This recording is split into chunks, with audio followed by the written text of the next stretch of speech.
Սեփական զայրույթի հետ աշխատելու եւ այն կառավարելու լավագույն գործիքներից մեկը իրավիճակի եւ տեղեկատվության այլընտրանքային մեկնաբանություններ անելն է։ Այսինքն ցանկացած իրավիճակում, եթե մենք մեզ սովորացնում ենք միջև հետևություններ անելը,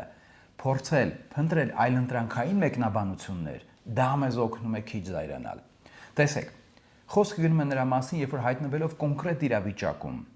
հայտնվելով որոշակի հանգամանքներում, որտեղ մարդիկ ինչ-որ կերպ են վարվում մեր նկատմամբ, ինչ-որ բան են ասում, եթե մենք փորձում ենք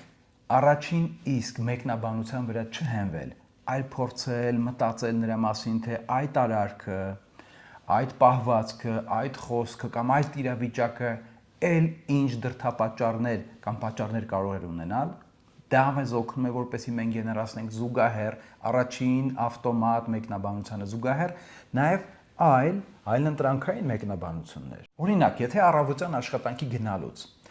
դուք հանդիպում եք ձեր հին հարևանին, ով ձեզ միշտ ջերմորեն բարևում է ամեն անգամ, երբ որ ձեզ հանդիպում, բայց այս անգամ դուք բարևում եք, իսկ ինքը ձեր դեմքին չնայելով քթի տակ ինչ-որ մռմռում է ինչ-որ մի բան, թեթև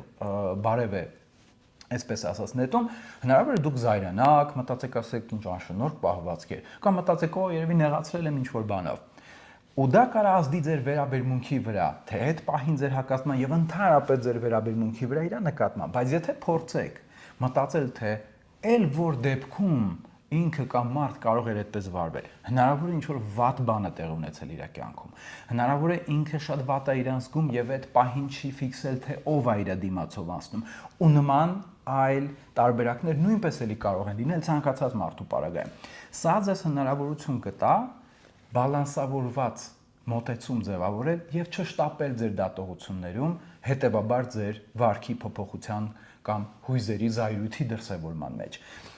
Մարկոս Ավրելիոսը ասում էր. մենք ոչ ոքի մտքերը կարդալ չենք կարողանում, հետևաբար դատողություններ անելուց առաջ անհրաժեշտ է երկար մտածել եւ փորձել բոլոր տարբերակները մտքում պտտել, հասկանալու համար արդյոք մենք ունենք հիմքեր այդպես մտածելու, նման դատողություն անելու։ Կոգնիտիվ վարքաբանական թերապիայում, կոգնիտիվ ռեստրուկտուրավորման մեթոդի շրջանակներում մենք ապացույցների հավաքագրման տեխնիկան ենք կիրառում նույն նպատակով։ Երբ որ աշխատում ենք ավտոմատ առաջացող իրացիոնալ մտքերի հետ, երբ որ մարդ կարող է ինչ-որ մի բան մտածել, բա որ այսպես լինի, այ հաստատ այսպես կլինի,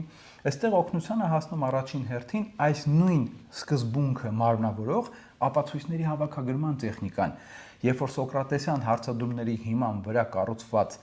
գործիքը կիրառում ենք հետևյալ կերպ, հարցնում ենք ինչ հիմքեր ունեմ մտածելու, որ սա այսպես է կամ այսպես կլինի եւ ինչ հակափաստարկներ կարող են բերել, որ դա այդպես չի լինի։ Սա միանշանակ լավագույն գործիքներից մեկն է, որը կարող են կիրառել զայրույթի կառավարման, վերահսկման, փոփոխության համար։